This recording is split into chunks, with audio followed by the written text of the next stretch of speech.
Greetings.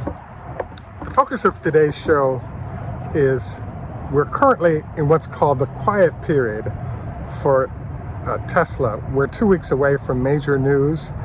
So therefore, the quiet period can be a nightmare in terms of what happens with the stock price, etc. We also have a look at what's going on in China with Tesla's new factory and some other items that we think you might find useful. This is Greg for Teslafaninsight. Thanks once again for joining us. If this is your first time, welcome. If you're a repeat visitor, welcome back. We also want to thank our Patreon supporters. Your support is greatly appreciated. If you'd like better information on investing and trading, please join us on Patreon. And like and subscribe if you would be appreciated. And finally, we're here with our usual view, a place called Maximo Park, which is in the Tampa area. At any rate, today's show is kind of focused on the fact that, as you'll notice, Tesla's stock price will start moving again nicely. The big change that just happened is that the Fed is acknowledging the challenges that are currently out there when it comes to inflation issues, but there's also a process that's been laid out for how interest rates might rise and therefore address the inflation issues in a legitimate fashion. Now, the other thing that's going on here currently is that there's no way Tesla is allowed to or can avoid the general things affecting the marketplace. So, in essence, we're in the quiet period. What you'll notice is that instead of Tesla staying relatively neutral as we enter the quiet period, the stock price will actually fall. Now, our fall during the quiet period this time around has been somewhat influenced by a Barrons article predicting Tesla's stock price beginning to fall. As you may recall, the Wall Street Journal has published a number of articles, usually 5 to 10 a year, which is hyper-focused on figuring out ways to lower the stock price of Tesla as much as possible. I really feel like we actually need to do a show once a quarter to review sort of the Wall Street Journal Barron's sabotage of Tesla and how that's been going over the years.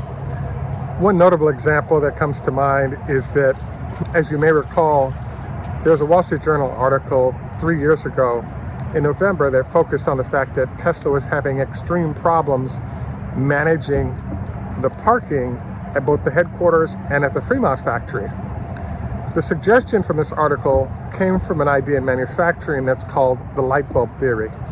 What that means is that if you go into a manufacturing space and there's a light bulb out, you note that there's a maintenance issue, and then you look for other issues that might be going on for that company.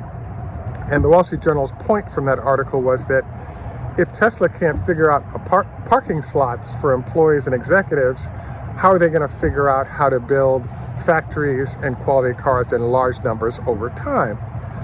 So the answer that I'm coming up with here is that the Tesla's about to drop analysis kind of feeds in here. I'm a little disappointed, frankly, because Wall Street Journal is a great publication, so is Barron's, and it's fascinating to me to watch technology and how changes occur and how certain companies make the transition from being an upstart company that every form of banks, newspapers, etc. try to destroy, versus supporting what's a generally good idea, good company trying to make a better difference for all of us. And, you know, between the Biden incentives that we've seen and then how the Wall Street Journal and Barron's has been treating Tesla over time, there seems to be a fairly consistent effort to work on finding ways to jab Tesla. I feel like there's a show that needs to be done, and the show would be called "There's a Disturbance in the Force." as you'll recall from Star Wars, the Force, or of Darth Vader here may be the ICE vehicles. And Tesla represents a disturbance in that force. And I brought it up before, and I'll say it again. I just cannot believe the number of different ways in which you almost get the feeling that the Earth is trying to protect itself from human beings by jamming us with the pandemic, and then we've got supply chain issues, and then we have semiconductor shortage issues. So all of these sort of follow-on items seem to be influencing the environment in a way that companies that normally should be able to run over Tesla are not able to, because of all these variables that are impeding their progress. I guess the biggest one for me right now is noting that there's a large number of vehicles that are being produced in different places and then warehoused in parking lots near factories until they can get the semiconductors needed. I actually just had a conversation with one of our show advisors today, and he indicated that yes, the chip shortage will be addressed. The key to it is that it's not clear when that'll happen, especially given the fact that there's huge demand still for chips for a broad range of products currently. So the point generally of this show is that, yeah, Tesla stock price can be down, particularly during the quiet period where the company can't say anything. The people who control the quiet period, which is the next 2 weeks of news, are primarily either the newspapers or the analysts, and the company's not allowed to officially say anything. So what we're having then is the journalists in this case finding ways to downgrade, but we really haven't seen a similar move by analysts that have already upgraded the stock, because they can actually see that it's hard to downgrade a company when they're having a shortage of everything and they have a huge backlog. So we'd say well done to Tesla, and let's get through this quiet period and back to some massive growth for the stock. Another thing that we wanted to cover today is an update on what's going on in China. As you may have recalled, 4 years ago, as Elon got into the build that they were doing in Shanghai, he pointed out that it probably made sense for Tesla to build at least 5 new factories in China. Why? Because the goal of the Chinese government is for there to be about 27 million cars, approximately 27 million cars sold in 2025. And they want 20% of those to be electric vehicles. So if you look at Tesla's market share in China and how those numbers work out, Tesla therefore needs to produce 4 million vehicles in China just for the Chinese market. At current, they're shipping vehicles away from China, but the issue that came up with was it seemed to logically make sense for them to build multiple factories, that therefore they'd be closer to customers that were buying those vehicles. But there's a little fly in that ointment, which is that when you look at China, it seems to operate as one large country. In reality, you have these sort of large provinces that are very powerful, and they kind of compete, if you will, for quality of execution on initiatives that are presented by the Central Planning Committee. Well, it turns out that because Shanghai did the first deal with Tesla, the way construction is going in Shanghai suggests that they don't want to get up off of their competitive advantage of aligning with Tesla in terms of helping them to get where they are currently.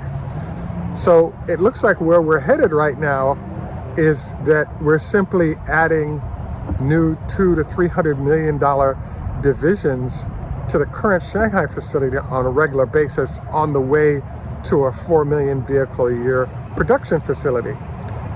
I'd have to say this is a bit of surprise because, as you know, Shanghai is pretty close to Beijing. It's also in a colder region. I thought it made a lot of sense to actually have a facility in Shenzhen open up. That way you could service Southeast Asia, Hong Kong, that whole region a lot easier. Plus you get the goodwill of the local high-tech government in that part of the world. So I would say that I'm a bit surprised because, as I just said, efficiencies dictate that Tesla spread this out. Another data point on why you want to spread this out is that, there were as many as 500 EV companies that opened up as part of initiatives promoted by the government of China. What ended up happening, though, is that they had things like 20 different charging facilities for different firms in certain cities. So the whole process was, in fact, fairly inefficient, and that's one of the reasons why Tesla was brought in to sort of help organize the space along what has been a fairly successful environment. So I wanted to highlight this today because, the last round was $180 million committed by Tesla to expand the Shanghai facility. What we should be expecting then is, on a quarterly basis, perhaps another $180 million, because this facility needs to be at least 3, if not 4x the size to meet the production goals that China has for Tesla within the next 2.5, 3 years. Can this change? Absolutely. As you know, Tesla will switch up fairly quickly if necessary, but the relationship seems to be going well, and the cars are selling well, and despite all the bad news that's coming out of China these days, they don't seem to be inclined to modify how this relationship is working and what's going on with these vehicles. As you know, there have been other changes, like data from those vehicles kept within China, and the government is able to monitor and manage that data. That will for sure impact sales as well, because there were government employees that had sell their Teslas because those vehicles being tracked by the GPS were entering sensitive government facilities in the process. So it's my expectation then that the quiet period will continue to be rough for Tesla stock, even though I think it'll rise. But I do expect us to enter a fairly huge period for the company, much like we did last quarter, as we have real data to support where we are currently and where we're headed.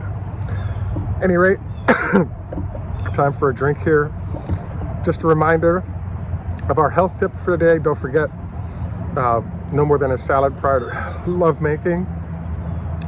This is Greg for Teslafaninsight. Have a great day, and bye for now.